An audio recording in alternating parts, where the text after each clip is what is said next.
Hello दोस्तों, जय माता दी। हम श्री दुर्गा पाठ का पहला अध्याय सुनाने जा रहे हैं जो वराह पुराण से लिया गया है। आप लोग ध्यानपूर्वक सुनिए।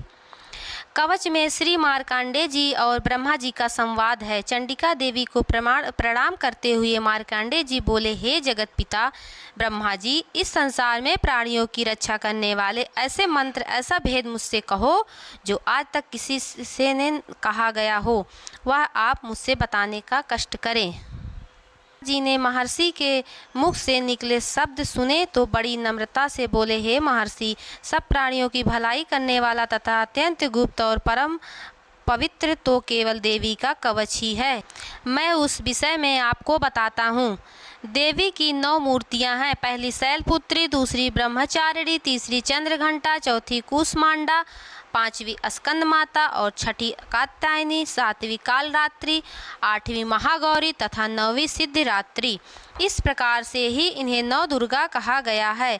यह सब नाम इस संसार के स्वामी प्रभु ईश्वर ने रखे हैं। आग से जलते समय और शत्रुओं से युद्ध में और जीवन में आए दुखों के समय संसार से दुखी होकर निराशावादी लोग जब आदि शक्ति की शरण में गए हैं और नौ दुर्गा की उपासना की है, उन लोगों के सारे कष्ट दूर हो जाते हैं और उनकी मनोकामनाएं भी पूरी होती हैं। हे देवी, भक्ति पूर्वक जिन्होंने तुम्हारा स्मरण किया है, सच्चे मन और श्रद्धा से तुम्हारी उपासना की है, उनकी रक्षा तुम स्वयं करती हो। चामुंडा देवी की सवारी प्रेत पर होती है, वराही भैंसे पर, ऐन्द्री हाथी पर, वैष्णवी गरुड़ पर, महेश्वरी बैल पर, कामौरी मोर पर, श्री विष्णु भगवान की प्रियतमा लक्ष्मी जी हाथ में कमल लिए पद्मा पर बैठती हैं और श्वेत रूप धारण करने वाली ईश्वरी देवी बैल पर, सारे आभूषणों को पहने हुए ब्राह्मी देवी हंस पर सवारी करती हैं। इस तरह की देवियां सभी योगों के सहित सज धज कर बड़ी शांति से रथ पर बैठी नजर आ रही हैं। उनके हाथों में अनेक प्रकार के शस्त्र हैं, जिनमें त्रिशूल, धनुष, भाले, खड़ग आदि प्रमुख हैं। यह सब धर्म रक्षा और अपने भक्तों के लिए होती हैं।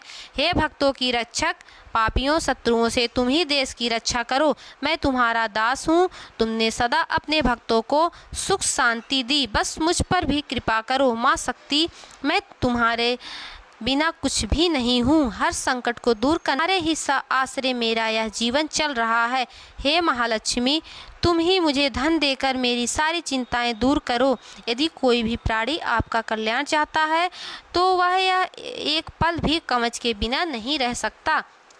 जिस प्राणी को तुम्हारे कवच का आसरा मिलता है, उसके सारे दुख दूर हो जाते हैं, सारे संसार के सुख उसके साथ होते हैं, उसके सारे शत्रु अपने आप दम तोड़ जाते हैं, उसकी हर मनोकामना पूरी हो जाती है। कवच का पाठ करने वाला प्राणी इस धरती पर अनन्येश्वर को पाता है।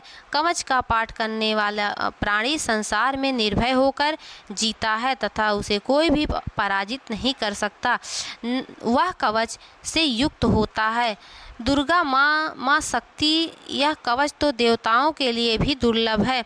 जो भी प्राणी उसे एकांत में सच्चे मन से शुद्ध आत्मा से पढ़ता है, उसकी देवी भी पराजित नहीं कर सकता। उसकी आयु भी लंबी हो जाती है।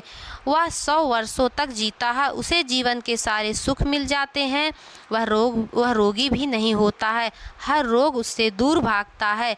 इस कवच को महाशक्ति कवच कहा गया है। दोस्तों, अगला अध्याय हम अगले वीडियो में सुनाएंगे।